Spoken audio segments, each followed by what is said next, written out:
Welcome back to your daily, nightly stat sheet junkie. Today we're going to go with game of the night to be Nuggets Pelicans. Surprise, surprise. It was almost a close game. The end score would not tell you the reality of what the game was. But coming down the stretch, Peyton Watson hit some really contested shots. He played exceptionally well.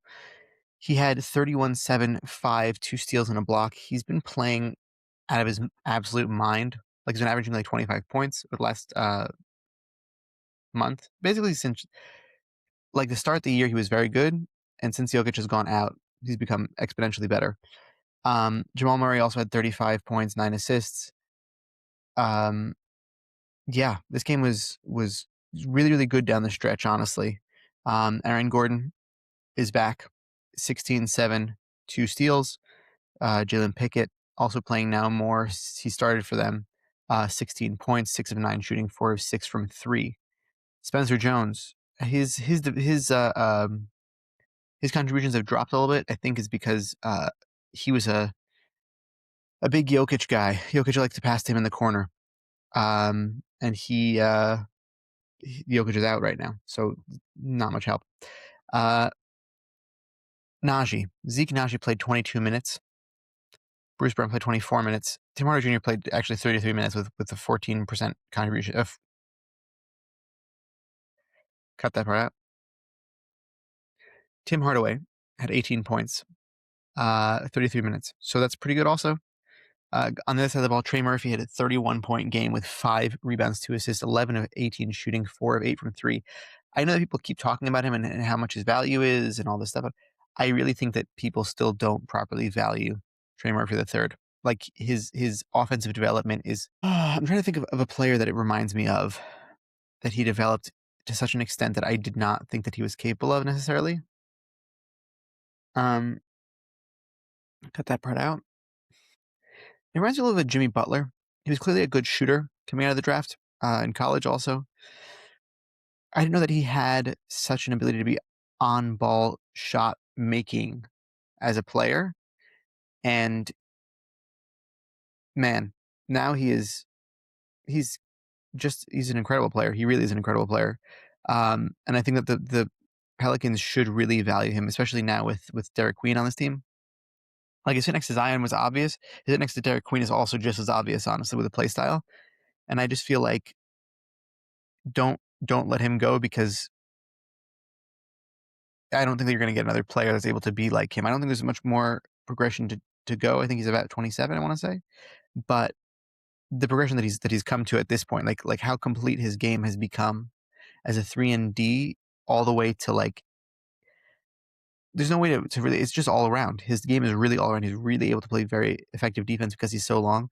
His athleticism is incredible. He jumps out of the gym every time for alley-oop dunks. Every single game, it feels like there's another one, at least one, if not two, where he has these crazy alley-oops. Sadiq Bey came back to lineup 17, 4, and 2. Shot well, 4 of 8 from the field. Zion Williamson had 12, 7, 4, and 1. 2 turnovers, 5 of 12 from the field, 31 minutes. Derek Queen also started. They have a lot of size in the starting lineup. I didn't realize that. 10, 13, 5, with 1 turnover, which is pretty good because usually he has quite a few, and he's usually throwing the ball all around in there. 5 of 10 shooting. And Fears, starting guard, 10, 3, 3, and a block.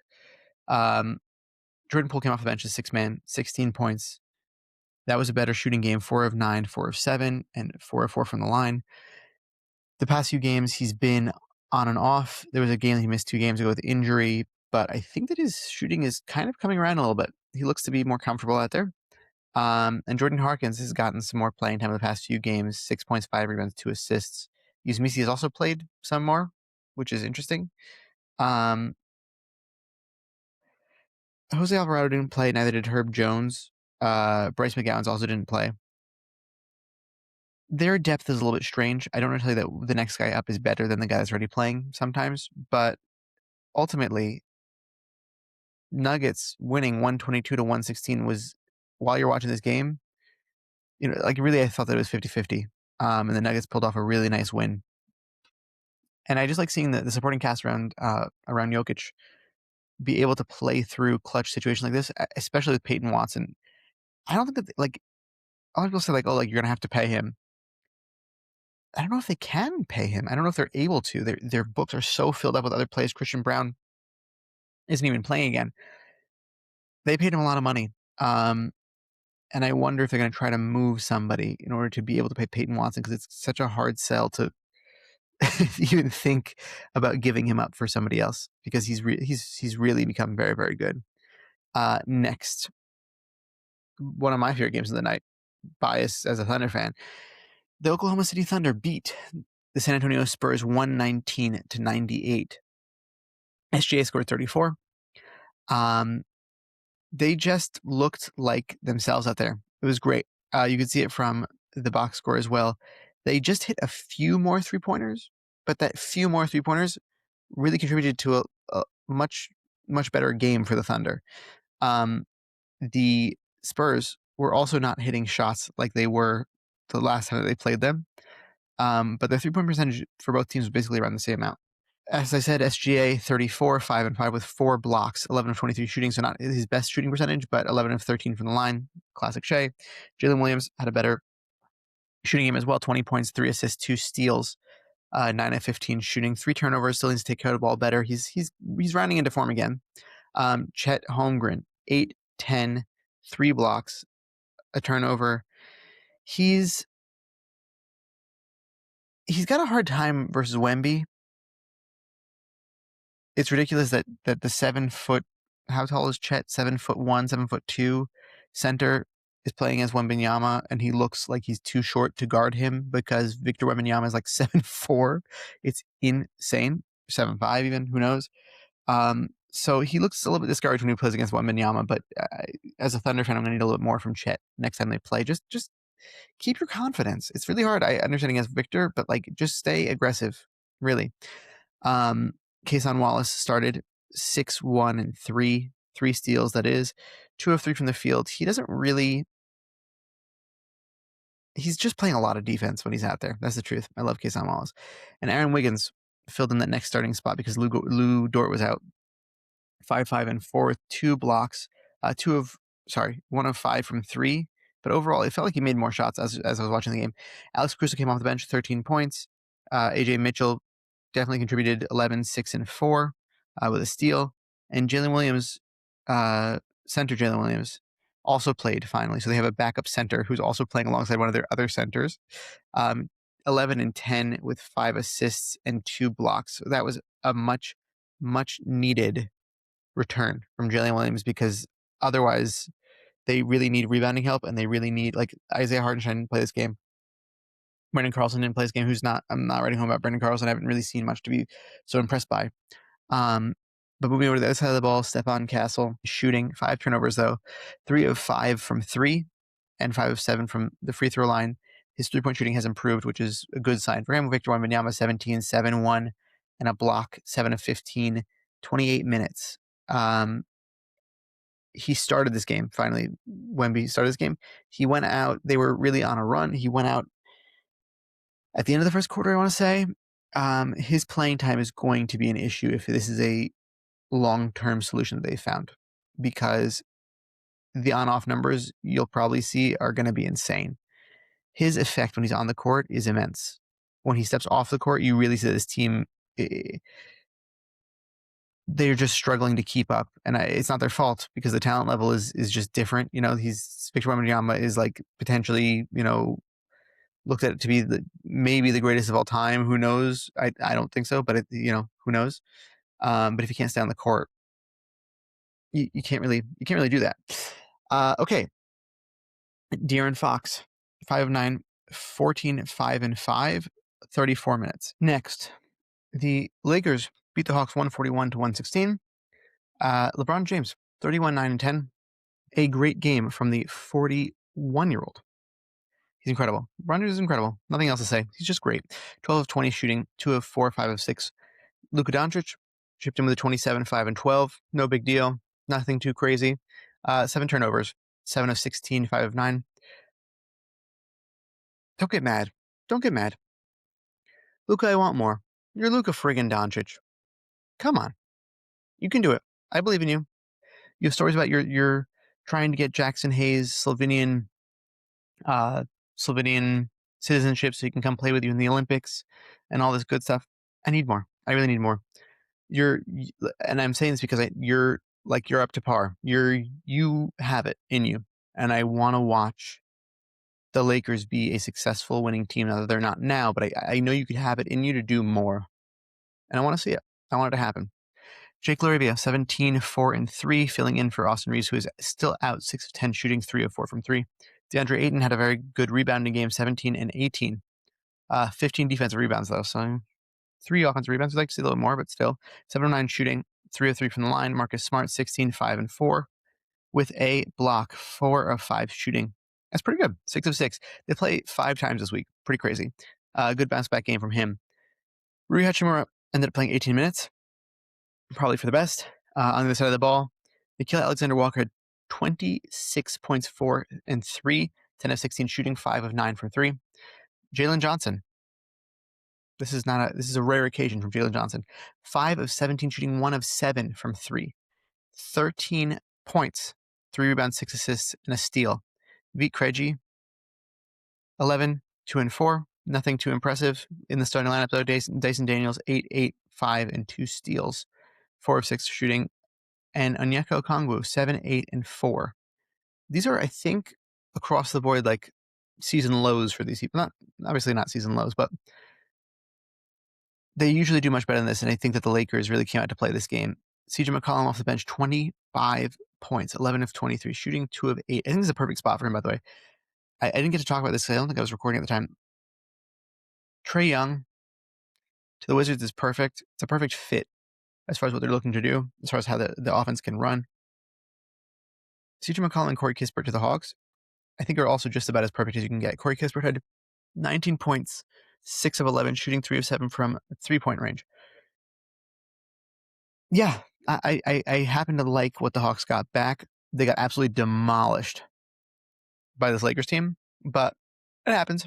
It happens. I don't think the Lakers were doing anything in particular different than what they usually do, so I'm not getting too excited about it. Next, Warriors beat the Blazers 119-97. Jimmy Butler scored 16. Steph Curry had a 11 assist night, but 7 points, 2 of 9 shooting. And they just kind of kept their foot on the gas. The Blazers are missing a lot of people. As I said, Butler 16, 6, and 5 on 5 of 7 shooting. Moses Moody chipped in with 14 points. Draymond Green 10 and 17, 10 and 7, 2 steals, 2 blocks. D'Anthony Melton 23 points, 2 an assist, 9 of 14 shooting, though 4 of 6 from 3 range. Podziemski 15, 4, 1, and 2. As I've said before, and I just feel this way every time I look at Podziemski's stat line, even when I'm watching him play, even I'm like, what is his, like, really, really, honestly, what's his value? I don't know. Like, it's weird. To me, he feels like he's less valuable than Pat Spencer. Like, you don't know what you're getting from him night to night. I don't like his defense very much. He plays in the system, but he's taking more shots than I think that they would like him to, even. And he's been there for 4 years now. I don't really get it. I don't really understand it all. Kuminga didn't play, obviously. Going over to the Blazers, Shaedon Sharpe had 19 points, 2 rebounds, 2 assists, 9 of 15. Caleb Love 17, 3, and 7 with 2 steals and a block, but 4 turnovers, 5 of 16 shooting. Donovan Clingan 7 and 9, 3 turnovers, no blocks for him. This is a more low-key game for him, 22 points. Yeah, that's kind of it for this Blazers team. I hope they get Denny back soon. My fantasy team needs him, but also for their sake, I hope that they get Denny back soon. And Drew Holiday was 12, 8, and 3 in his second game back, I want to say, 4 of 12. Doesn't surprise me. He didn't play very many minutes either. Well, he played 21 minutes, but still, that's not what we're used to seeing from Drew Holiday. But there was no reason for him to play any more than that. This is kind of, the game was what it was. Next, Heat 127, Suns 121. Again, another game that was very, very close until the end, like right at the end. Bam. Good comeback game from Bam Adebayo, 29 points, 9 rebounds, 4 assists, 2 steals, and a block, 11, 15 shooting, 4 of 6 from 3, 3 of 4 from the free throw line. Norman Powell, 27 points, 5 rebounds, 3 assists. Tyler Hero, 23 points, 2 rebounds, 3 assists. Davion Mitchell, 9, 3, 6, and 1. And Andrew Wiggins, 8, 6, 1, and 2 on 2 of 11 shooting, so that's not great. But Jaime Jaquez came off the bench as their sixth man, which he usually is, with 16, 4, and 6. I like his progression this year. He doesn't shoot threes, 4 from 3, but still managed to be, even with all of those 4 misses, 7 of 16 shooting, so not too bad. It's like 40%. I want to say somewhere around there. I like his progression this year. I do. I think he's actually a very underrated component of this Heat team. This is the part of it that's most important to me. Kel'el Ware, 10, 5, an assist, and a steal. He played 16 minutes. Make it make sense. I just don't get it. I don't understand why you're not playing him. I just don't, like, it's so bizarre. He's your top rebounder, you know? Like, wouldn't you want rebounds in a game? None of these guys rebounding except for Bam. He had 9 rebounds, but he's their center in this lineup. No one else is really rebounding for you. Like, no one is rebounding, like, I don't understand it. I will never understand Eric Spoelstra's hatred for Kel'el Ware. I think that when he's out there and he looks like he has a defined role for him, and there's like clearly faith in him. He clearly looks happier and better and plays basketball better. I don't get it. Like, what's lacking from his game that Eric Spoelstra doesn't like? Suns, Dylan Brooks, 25, 4, 2 steals, 11 of 24 shooting. He just keeps shooting at 1 of 10 from 3. Devin Booker, 24, 9, and 9 with a steal, 6 of 19 shooting. His shooting has taken a little bit of a dip at 11, 11 from the free throw line, so that's pretty incredible. Mark Williams, 18 and 14. See, that's what happens when you don't have players that are rebound heavy players. 8 of 13 shooting, 31 minutes for him. Kel'el Ware would have made sure he didn't get as many rebounds. That's all I'm saying. That's literally all I'm saying. Colin Gillespie, 13, 5, and 1 with 2 steals, 4 of 8, 3 of 7, still coming, still in the starting lineup. Sorry, Colin Gillespie is 24 minutes. Royce O'Neal, 8, 4, and 4 with a steal. And Grayson Allen had an awesome game to start off with 11 points, 25 points, 4 rebounds, an assist, 2 steals with 6 3-pointers made at 9 of 19 shooting. This is his best game back, I want to say. He missed a good portion of the season so far with injury, so I'm happy to see him back and in the flow of this offense. I really like the Suns team. I like the 3-point shooting and the scrappy defense. Everybody on this team is like a really scrappy defender. And I just it's fun. It's fun to watch them play. The game ended on a foul. Like, this is where it really ended was Dylan Brooks took a 3-pointer, missed it, and as he was coming down, hooked Andrew Wiggins' shoulder, fell on him, but clearly was a foul. He hit both free throws, and that kind of, gave them the distance that they needed to pull ahead for the rest of the game. Next, Wolves beat the Bucks 139 to 106. Julius Randle, almost all alone out there. And by that I mean there was no Edwards and no Gobert, but still the others, 29, 8, 6, and a steal, 12 of 18 shooting, 4 of 7 from the field. Naz Reid, 19 points. Jaden McDaniels, 17, 6, and 5 with 2 blocks, 6 of 9 shooting. Dr. DiVincenzo also has taken, he's he's on the upswing at the current moment, 11 and 4 and 7. 4 of 6 shooting, 3 of 5 from 3-point range. Day to day, he looks like he's totally belongs on this team, and some days he looks like he should just be shipped somewhere else immediately. Bones Highland, 23, 2, and 5, 9 of 16 shooting, 5 of 7 from 3. And Johan Berenjay, 13, 5, 2, and a steal, 6 of 7 shooting. But fun to see him get minutes out there. He played 30 minutes. That's pretty incredible. 8 minutes for Rob Dillingham. I don't like the look of that. And that's it for this Timberwolves team that had almost nobody on it. And the team that really should be upset about this, Giannis with the Bucks team, 25, 8, and 5, 9 of 13 shooting, 7 turnovers in 31 minutes. They were booing them. They were down in this game, and the crowd in the Bucks arena was booing them. Giannis made a play, booed them back. It's just ugly. It's an ugly breakup. I think that's what it's going to end up being. And it's upsetting. It's very upsetting because it's really not Giannis' fault, and it's really not the fans' fault. They just can't get this team together. Bobby Portis, 14 and 7, 6 of 12 shooting. Kevin Porter Jr., 13, 4, 8, 3 steals and a block. He's doing everything he possibly can to keep this team winning. 5 of 11 shooting, 2 of 4 from 3. Ryan Rollins, 11, 7, 3 assists, and 1 block. And AJ Green, 9 points off of 3 3-pointers. as is appropriate for AJ Green. This Bucks team has gotta they gotta figure it out with Giannis. They gotta trade him. I don't think it's gonna happen before the end of the season, which means that it's only gonna get uglier from here, I feel like. But it's just upset. It really is upsetting to watch. It's very upsetting to watch. And last game of the night.